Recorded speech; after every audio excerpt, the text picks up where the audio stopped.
नमस्कार दोस्तों, पिछले महीने लद्दाख में 30,000 से ज्यादा लोगों ने इकट्ठे होकर प्रोटेस्ट किया। इन वीडियोस को देखिए, इनसे पता लग रहा होगा आपको भी। सुनकर लगेगा कि नंबर कुछ ज्यादा बड़ा नहीं है, लेकिन 30,000 का मतलब है पूरी यूनियन टेरिटरी का 10% से भी ज्यादा पॉपुलेशन। सब एक जगह पर इकट्ठे हुए थे, अपने हक के लिए प्रोटेस्ट कर रहे थे। 6 मार्च को जब बातचीत के बाद भी सरकार ने लोगों की नहीं सुनी, तो फेमस एजुकेटर, इन्वेटर और एक्टिविस्ट सोनम वांगचुक ने एक फैसला लिया, एक इंडेफिनेट फास्ट पर बैठेंगे और उन्होंने अनशन स्टार्ट कर दिया। आमरण अनशन उन्होंने शुरू किया। जब तक उन पर सरकार ध्यान नहीं देगी, आवाज उनकी सुनेगी नहीं, जब तक उन्होंने रखा है अनशन। और 21 दिन का अनशन जो एक आमरण अनशन बन सकता है। सोचकर देखो कि अगर देश के किसी भी राज्य में 10% पॉपुलेशन सड़कों पर आ जाए तो कितनी बड़ी खबर होगी। लेकिन जिस तरीके से इस खबर को दबाया जा रहा है न्यूज चैनल्स के द्वारा, ये बहुत शॉकिंग ही है। और प्रोटेस्ट की माने तो डिमांड्स क्या है, तो वो वीडियो में बात करेंगे। और वीडियो में मैं भी ये दिखाऊंगा कि कहानी सिर्फ लद्दाख की नहीं है। जो पॉलिटिकल कोऑपरेशन माफिया आज के दिन लद्दाख को खतरे में डाल रहे हैं, वही माफिया है जिसने अर्शदेव के जंगलों को तबाह कर दिया, मणिपुर की पहाड़ियों में आग लगा दी, मर्स वहां को तबाह कर दिया। और यही माफिया है जोशीमठ डूब रहा है, जिसकी वजह से उत्तरकाशी की सुरंग गिरी और जिससे आज लक्षद्वीप भी खतरे में है। ये माफिया जिनको नहीं रोका नहीं गया, देश को दीमक की तरह धीरे धीरे खा जाएंगे, अंदर से खोखला कर देंगे। आइए समझते हैं इस वीडियो के माध्यम से। चलिए, सोनम वांगचुक को अगर आप नहीं जानते हैं तो मैं बता देता हूं आपको। यही वही इंसान है जिनसे इंस्पायर होकर 3 इडियट्स फिल्म में रांचो का कैरेक्टर बनाया गया था। जो काम रैंचो ने फिल्म में किए थे, वैसे ही इन्होंने इनोवेटिव आविष्कार इन्होंने असल जिंदगी में किए थे। 2021 में इन्होंने इंडियन आर्मी के लिए सोलर हीटेड टैंक्स बनवाए गए थे। इसकी मदद से हमारे जवानों को लद्दाख की कड़कती हुई ठंड में भी एक रहने की कंफर्टेबल जगह मिल पाई। इसके अलावा सोनम वांगचुक ने लद्दाख में कई सारे कार्बन न्यूट्रिक सोलर बिल्डिंग्स को भी डिजाइन किया। आइस टू पास्ट का भी यही कॉन्सेप्ट लेके आए थे। लद्दाख में ओटे सोटे की डील करने के बाद इन्होंने कॉन्सेप्ट इंट्रोड्यूस किया और आर्टिफिशियल ग्लेशियर्स का, और ढेर सारे अवार्ड से भी सम्मानित किया गया था। राम मोहन मार्क्सेस का हो, ग्रीन टीचर्स का अवार्ड हो, या फिर यूनेस्को की तरफ अवार्ड क्यों ना हो, आज यही सोनम वांगचुक इंडेफिनेट फास्ट पर बैठे हुए हैं। कुछ तो बड़ा सीरियस है। और प्रॉब्लम है लद्दाख में डेमोक्रेसी की, लद्दाख के पर्यावरण की, लद्दाख के लोगों के राइट्स की। और सभी लद्दाख के लोगों की 4 मेन पॉइंट्स हैं। पहला, लद्दाख के कॉन्स्टिट्यूशन 6 शेड्यूल में डाला जाए। दूसरा, लद्दाख को फुल स्टेट रूट दिया जाए। तीसरा, लद्दाख की तरफ से 2 एमपीज दिया जाए। करंटली सिर्फ 1 एमपी लोकसभा में लद्दाख की तरफ से होता है, राज्यसभा में 0 होता है। चौथा, लद्दाख में सिक्योर जॉब के लिए पब्लिक सर्विस किया जाए। एक एक करके सबको डिटेल्स में समझते हैं। पहले 6 शेड्यूल क्या है, और कॉन्स्टिट्यूशन का वह हिस्सा है जो देश के ट्राइबल पॉपुलेशन को प्रोटेक्ट करता है, देश के आदिवासी लोगों को।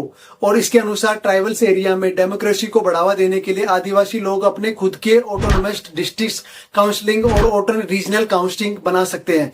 इन्हें एडीसीज और एआरसीज कहा जाता है कि इलेक्ट्रिक बॉडीज हैं जिनके पास पावर है ट्राइबल्स एरिया को क्राइब करने के लिए। लोकल लेवल पर आदिवासी लोग अपनी जमीन को लेकर, अपने जंगलों को लेकर, शोषण, शोषित कल्चर, कस्टम्स को लेकर अपने कानून खुद बना सकते हैं। बाहर के लोग आकर उनको जमीन, उनके रिसोर्सेज को लेकर एक्सप्लोज नहीं करे। आज के दिन ये 6 शेड्यूल एक्टिव है आसाम, मेघालय, त्रिपुरा और मिजोरम के स्टेट्स के ट्राइबल एरियाज के लिए। अब आप सोचोगे लद्दाख में तो कोई जंगल है ही नहीं, लद्दाख के लोग इसके लिए क्यों डिमांड कर रहे हैं? 3 मेन कारण है इसके लिए। पहला, ये बात सही है कि लद्दाख में कोई ज्यादा जंगल नहीं है, हर एरिया की अपनी नेचुरल बायोडायवर्सिटी होती है। और सोनम जी ने वह समझाया है कि लद्दाख का जो एरिया है क्लाइमेट चेंज को कंसिडर करते हुए बहुत ज्यादा वैल्यूएबल एरिया नहीं है। अगर इस एरिया में रिसोर्सेज को एक्सप्लोइट कर दिया जाए तो ये लद्दाख के लिए बहुत बड़ा खतरा है। नेचुरल डिजायर पर सबकी संख्या बढ़ जाएगी।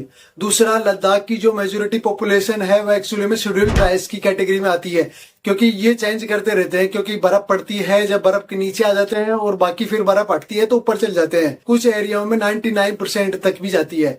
तीसरा और सबसे बड़ा कारण है 6 शेड्यूल के लद्दाख के लोगों के लिए डेमोक्रेटिक अधिकार है। और आज के दिन लद्दाख के लोगों के पास डेमोक्रेसी के नाम पर है क्या, खुद ही सोचकर देखिए। और 2019 में जब से आर्टिकल 370 हटाया था, लद्दाख को अलग हटा दिया गया था और जम्मू कश्मीर को हटा दिया गया था। लोगों को 370 हटाने से कोई दिक्कत नहीं थी, लेकिन उसके साथ साथ जो सरकार ने किया उससे दिक्कत थी। जम्मू और कश्मीर फुल स्टेट हुआ करता था। 2019 के बाद उसे डाउनग्रेड करके दो अलग अलग यूनियन टेरिटरीज अलग कर दिया गया। और सत्यपाल मलिक ने भी यही बोला था, और उन्होंने बोला था कि मेरी कोई सलाह नहीं ली गई थी इसमें। जम्मू कश्मीर की यूनियन को, टेरिटरी को अपनी विधानसभा और ये मिल गई थी जम्मू कश्मीर को। लद्दाख को तो वो हक भी छीन लिया गया था। 2019 में पहले जम्मू एंड कश्मीर की पुलिस स्टेट हुआ करती थी। लद्दाख की तरफ से 4 MLA हुआ करते थे, लेकिन आज के दिन नंबर 0 आ गया है। और दिल्ली भी एक यूनियन टेरिटरी है, वहां पर एक सरकार एक एडजस्ट करती है, वहां पर एक वोट कर सकते हो, वहां पे चुन सकते हो। वो अलग बात है कि सेंट्रल गवर्नमेंट ने दिल्ली सरकार से भी पावर छीनने की जबरदस्त कोशिश की थी, लेकिन लद्दाख से तो पूरा का पूरा हक छीन लिया गया। और स्टेट लेवल पर तो कुछ है ही नहीं जिसे आप वोट देकर कुछ सुन सको।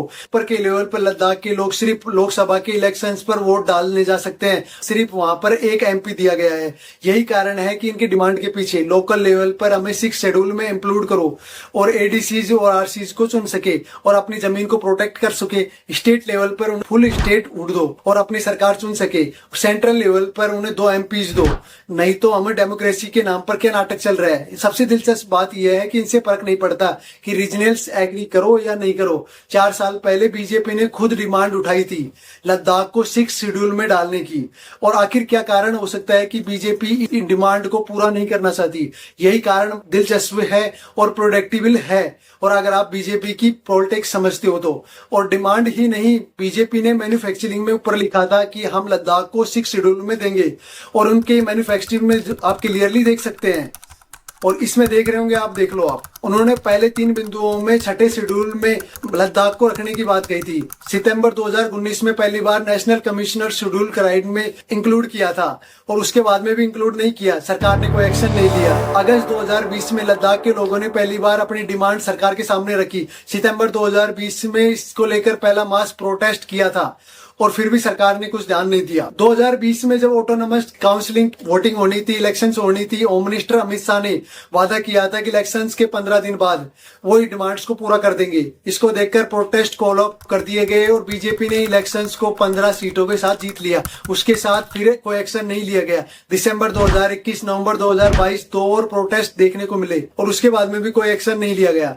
बीच में सरकार के साथ काफी बातचीत हुई, लेकिन मैन्युफैक्चरिंग और उनके बाद लिखने के बाद सरकार हमेशा इस डिमांड को मना करती रही। लेकिन आज इस इंडेफिनेट फास्ट देख रहे होंगे आप, और लेकिन अचानक से किया जा रहा हो। जैसे आपने देखा होगा पिछले कुछ सालों में लोग अपने डिमांड को बार बार उठा रहे हैं। और सबसे बड़ा सवाल यह है कि मोदी सरकार, आखिर क्या दिक्कत है मोदी सरकार को? ऐसा तो नहीं है कि लद्दाख के लोगों को 6 शेड्यूल में ऐड करने पर देश उधर उधर हो जाएगा। बड़ी सिंपल सी डिमांड है, कोई नुकसान भी नहीं है मोदी सरकार को, बीजेपी को। और उन्होंने खुद बोला था कि हम 6 शेड्यूल में ऐड कर देंगे। और फंक्शंस के बारे में एक लाइन्स में बता देता हूं आपको, स्क्रीन पर देखिए, क्योंकि जो उन्होंने बताया था आप एक बार अच्छे से देख लीजिए। नोटिस किया आपने? लैंड्स फॉरेस्ट, इसका मतलब है लद्दाख को अगर 6 शेड्यूल के अंदर ऐड कर दिया गया तो मोदी सरकार के पास से पावर नहीं रहेगी लद्दाख की जमीन के ऊपर। इसका मतलब यह है कि लद्दाख की जमीन को और लद्दाख के जंगलों को प्रधानमंत्री नरेंद्र मोदी अपने मित्रों को नहीं बेच सकते। वो तो यह चाहते हैं कि यहाँ की हर घाटी में खनन हो, और ये मतलब नहीं चाहते हैं। सोनम वांगचुक और लद्दाख को लोग नहीं चाहते कि उनकी जमीन को कॉर्पोरेट एक्सप्लोर्स के लिए ओपन अप किया जाए। वहां के लोगों को उनके अधिकार छीन लिया जाएगा। देश के पर्यावरण के लिए भी बहुत खतरनाक होगा। लद्दाख एक बहुत सुंदर और इकोलॉजिक सेंसिटिव है हिस्सा है। यहाँ के पहाड़, यहाँ की वादियां इतनी अनोखी हैं, दुनिया में कहीं और नहीं है। दुनिया के सबसे और रियल और इंटरेस्ट एनिमल यहाँ पे है, जैसे कि चीता देख लीजिए, हिरण देख लीजिए। यहाँ के देश का पानी, यहाँ का पानी इतना साफ सुथरा है, यकीन नहीं होगा कि यहाँ इतनी सफाई भी कहीं हो सकती है। अगर आपका भी कभी लद्दाख गए हैं तो जानते होंगे कि यहाँ के लोग कितने भोले और कितने साफ दिल के हैं। और इन लोगों का कल्चर, ट्रेडिशन, इमोशनल फेस्टिवल्स इतने बेहतरीन है, दुनिया भर से लोग इनके लिए आते हैं और देखने के लिए आते हैं।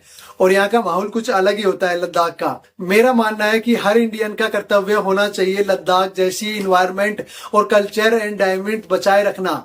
और ऐसी जगह हमारे देश का अनमोल रतन है, और हमारी सरकार इसके आज के दिन इस अनमोल रतन को किस तरीके से ट्रीट कर रही है, सरकार की नीयत के बारे में फर्क चल रहा है। वीडियो आपको पसंद आई हो तो वीडियो को लाइक, शेयर और कमेंट कर दीजिए। और अगर आप चैनल पर नए हो हैं तो चैनल को सब्सक्राइब कर लीजिए।